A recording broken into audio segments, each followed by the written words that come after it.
نحمده ونصلي ونسلم على رسوله الكريم أما بعد فقد قال الله سبحانه وتعالى في كلامه القديم وفي القرآن المجيد أعوذ بالله من الشيطان الرجيم بسم الله الرحمن الرحيم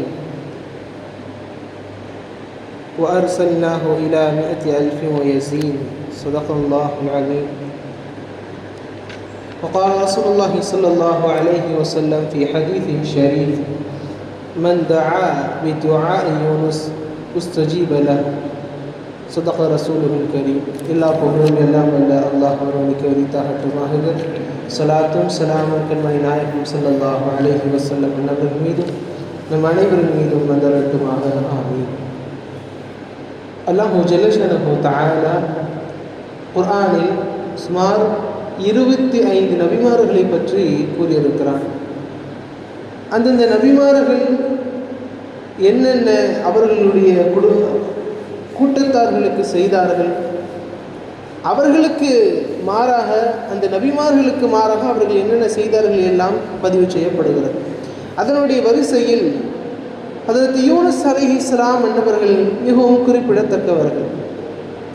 ஏனென்றால் அருமைநாயகம் முஹம்மது ரசூலுல்லாஹ் ஸல்லல்லாஹு அலைஹி வஸல்லம் அன்னவர்கள் சொல்லுவார்கள், இந்த உலகத்தில் வாழ்ந்த மனிதரில் எந்த மனிதராக இருக்கட்டும், எந்த மனிதர் முடியாது, நான் யூனுஸ் இப்னு மத்தா என்னும் நபியை விட நான் சிறப்பு பெற்றவன், அல்லாஹ் என்னை சிறப்பாக வைத்து விட்டான் என்று சொல்ல முடியாது.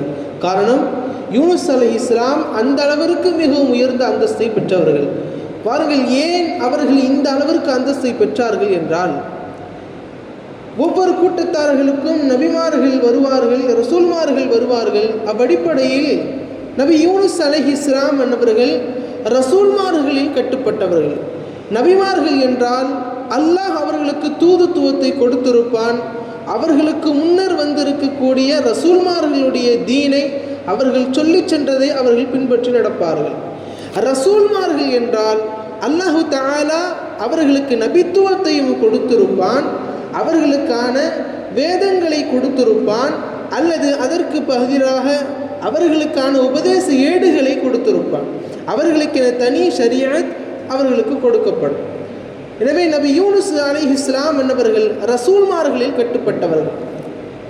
அவர்கள் எங்கே இருந்தார்கள் என்று சொன்னால், இப்பொழுது இருக்கக்கூடிய ஈராக்கினுடைய பகுதியை சார்ந்த நைனா என்னும் இடத்திலே அவர்கள் இருக்கிறார்கள். அவர்கள் அந்த ஈராக்கினுடைய பகுதிக்கு நபி ரசூல்மாராக அவர்கள் அனுப்பப்படுகிறார்கள். பல வருடங்கள் அவர்களுடைய கூட்டத்தார்களுக்கு அவர்கள் உபதேசம் செய்கிறார்கள். ஏகத்துவத்தை பற்றி அவர்களுக்கு போதிக்கிறார்கள். அல்லாஹ் ஒருவன் தான் என்பதை நீங்கள் விளங்குங்கள், அல்லாஹ்விற்கு மாறு செய்யாதீர்கள் என்பதையெல்லாம் அவர்கள் மக்களுக்கு சொல்லி சொல்லி வருகிறார்கள். ஆனால் மக்கள் அவர்களை ஏற்றுக்கொள்ளவில்லை. எப்படி முந்தைய சமுதாய ஆது சமூது போன்ற கூட்டத்தார்கள் ஏற்கவில்லையோ அதே போல இவர்களும் ஏற்கவில்லை. எனவே பல நாட்கள் யூனுஸ் அலைஹிஸ்ஸலாம் அன்னவர்கள் செய்த அந்த போதனை அவர்கள் கேட்காமல் இருந்ததால் யூனுஸ் அலைஹிஸ்ஸலாம் அன்னவர்களுக்கு அந்த கூட்டத்தார்கள் மீது கடுமையான கோபம். எந்த அளவிற்கு என்றால், அந்த கோபத்தின் காரணமாக அவர்களுடைய கூட்டத்தார்களை அவர்கள் அப்படியே விட்டுவிட்டு இன்னும் சில பேர் யூனுஸ் அலைஹிஸ்ஸலாம் அன்னவர்கள் அவர்களுக்கான பத்வா செய்தார்கள் என்பதாகவும் வருகிறது. எனவே நபி யூனுஸ் அலைஹிஸ்ஸலாம் அன்னவர்கள் அந்த ஊரை விட்டு வெளியேறி வேறொரு படகில் ஏறி அவர்கள் சென்று கொண்டு விட்டார்கள். இதனுடைய நேரத்தில் யூனுஸ் அலைஹிஸ்ஸலாம் அன்னவர்கள் அவர்களுடைய கூட்டத்தார்களை விட்டும் கிளம்பவும் அந்த கூட்டத்தார்களுக்கு அல்லாஹு தஆலா அதாபை கொடுப்பதற்கு தயாராக்கி வைத்தார். வானங்கள் எல்லாம் இருண்டு கொண்டு இருக்கிறது. நபி யூனுஸ் அலைஹிஸ்ஸலாம் அன்னவர்கள் கூட்டத்தார்கள் எல்லாவற்றையும் பார்க்கிறார்கள். நமக்கு அதாபு உறுதியாகிவிட்டது, நமது நபி யூனுஸ் அலைஹிஸ்ஸலாம் அன்னவர்கள் உண்மையானவர் தான் என்பதை அவர்கள் மனதால் ஒப்புக்கொள்கிறார்கள். எல்லா நபர்களும் முடிவு செய்தார்கள். எல்லாவரும் ஒரு புல்வெளி இடத்திற்கு வருகிறார்கள். கிட்டத்தட்ட நபி யூனுஸ் அலைஹிஸ்ஸலாம் அன்னவர்கள் அனுப்பப்பட்ட இந்த நபர்களுடைய எண்ணிக்கையை அல்லாஹு தஆலா வரையறுத்து நமக்கு சொல்லுகிற போது, ஃபஅர்ஸல்நாஹு இலா 100,000 அவ் யஸீது, அவர்கள் 1,00,000 அல்லது அதற்கு மேற்பட்ட நபர்களுக்கு அவர்கள் ரசூலாக அனுப்பப்பட்டார்கள் என்று அல்லாஹு தஆலா கூறுகிறார். அப்போ எல்லா நபர்களும் எல்லா 1,00,000 நபர்கள், அதற்கு மேற்பட்ட நபர்கள், எல்லா நபர்களும் ஒரு புல்வெளியின் இடத்திற்குள்ளே வருகிறார்கள். ஒரு இடத்தில் திரண்டு கொண்டு இருக்கிறார்கள். அவர்களுடைய கால்நடைகளையும் கொண்டு வைக்கிறார்கள். அந்த நேரத்தில் எல்லா நபர்களும், அந்த கூட்டத்தில் இருக்கிற ஆண்கள், பெண்கள், குழந்தைகள், தாய்மார்கள், அங்கே இருக்கிற ஆட்டுக்குட்டி, ஒட்டகத்தின் குட்டி, மாட்டின் குட்டி எல்லாம் அல்லாஹ்விடத்தில் மன்றாடி கொண்டிருக்கிறது. யா அல்லாஹ், நாங்கள் செய்த தவறை மன்னிப்பாயாக. அவர்கள் உள்ளத்தால் அல்லாஹ் மன்னிப்பை கேட்க வைக்கிறான். அல்லாஹு தஆலா இதன் வரிசையில் நமக்கு ஒரு செய்தியையும் கூறுவான். இதற்கு முன்னர் நிறைய தூதர்கள் அனுப்பப்பட்ட சில கூட்டங்கள், அவர்கள் யூனுஸ் அலைஹிஸ்ஸலாம் அன்னவர்கள் கூட்டத்தார்களைப் போல இருக்கவில்லை. எத்தனையோ கூட்டத்தார்களுக்கு நபிமார்களை அனுப்பியும் யூனுஸ் அலைஹிஸ்ஸலாம் அன்னவர்கள் கூட்டத்தார்களைப் போல இல்லை. காரணம், அவர்கள் எல்லாம் மறுத்தவர்கள், பின்பு அதாபு செய்யப்பட்டார்கள். பின்பு அடுத்த கூட்டம் வந்தது. நபி யூனுஸ் அலைஹிஸ்ஸலாம் அன்னவர்களுக்கு அல்லாஹு தஆலா எல்லா நபர்களையும் மனமாற்றம் செய்கிறான். அவன் அப்படியே எல்லா நபர்களையும் முஸ்லீமாக ஆக்குகிறான். அவர்களுடைய அதாப் எல்லாம் நீங்கி விடுகிறது.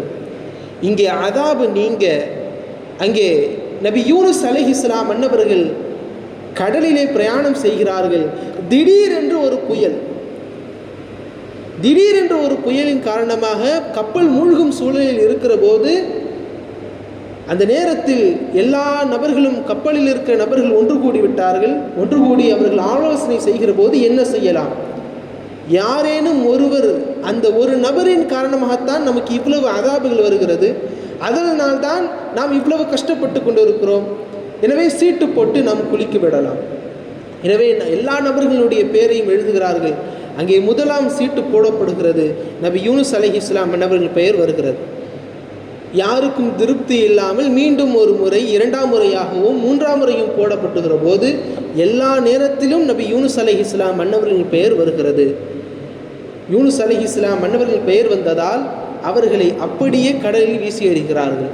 இந்த நேரத்தில் அல்லாஹு தஆலா அப்படியே ஒரு மீனை, ஒரு திமிங்கலத்தை அல்லாஹு தஆலா வர வைக்கிறான். அப்படியே அவர்களை விழுங்க வைக்கிறான். இங்கே ஒன்றை நாம் சிந்திக்க வேண்டும். ஏன் நபி யூனுஸ் அலைஹிஸ்ஸலாம் அவர்களுக்கு இந்த தண்டனை என்றால், அவர்களுடைய கூட்டத்தார்கள் ஈமானை ஏற்கும் அளவிற்கான பொறுமையை அவர்கள் இழந்து விட்டார்கள். இழந்து அவர்களின் கூட்டத்தார்களை விட்டு வெளியே சென்றதால், இறைவன் சொன்ன கட்டளைக்கு மாறு செய்ததால் அவர்களுக்கான தண்டனையை அல்லாஹு தஆலா கொடுக்கிறான். இந்த தண்டனையை கொடுக்கிற போதும் நபி யூனுஸ் அலைஹிஸ்ஸலாம் அவர்கள் மீன் வயிற்றுக்குள்ளே இருக்கிறார்கள். கிட்டத்தட்ட வரலாற்று ஆசிரியர்கள் சொல்லுகிற போது 3 இருளுக்குள் அவர்கள் மாட்டிக்கொண்டார்கள். ஒன்று மீன் வயிற்றுக்குள், 2வது கடலினுடைய இருள், 3வதாக இரவின் இருள். எல்லா இருளிலும் நபி யூனுஸ் அலைஹிஸ்ஸலாம் அன்னவர்கள் மாட்டிக்கொண்டு திக்கி திணறுகிறார்கள். இந்த மீன் வயிற்றுக்குள்ளே அல்லாஹு தஆலா அந்த மீனை அனுப்புகிற போதே சொல்லிவிட்டான், மீனே, நீ நபி யூனுஸ் அலைஹிஸ்ஸலாம் அன்னவர்களை சாப்பிடக்கூடாது, அவர்களுடைய எலும்புகளை நீ நொறுக்கக்கூடாது, அவர்களுக்கான எந்த ஒரு நாசத்தையும் ஏற்படுத்திவிடக்கூடாது. எப்படி நான் அவர்களை உனக்குள்ளே வைத்து எப்படி இருந்தாரோ அப்படியே உனக்குள்ளேயும் இருக்க வேண்டும் என்று சொல்லிவிட்டான். இப்படி இருக்கையில் எவ்வளவு கஷ்டங்கள் இருக்கிற போதும் நபி யூனுஸ் அலைஹிஸ்ஸலாம் அன்னவர்கள் இறைவனின் மீதான நம்பிக்கையையும் அவன் மீது வைத்திருக்கிற தஸ்பீஹையும் விடவில்லை. அவர்கள் அல்லாஹ்வை துதித்து கொண்டிருக்கிறார்கள், தொழுதார்கள், ஸலவாத், அவர்கள் அதிகம் தஸ்பீஹை ஓதினார்கள். அந்த தஸ்பீஹ் தான் நமக்கு ஏதேனும் ஒரு கஷ்டங்கள் ஏற்பட்டால், இந்த உலகம் நம்மை கைவிட்டாலும் அந்த துஆ நம்மை காப்பாற்றும் என்பார்கள் நபி ஸல்லல்லாஹு அலைஹி வஸல்லம் அன்னவர்கள்.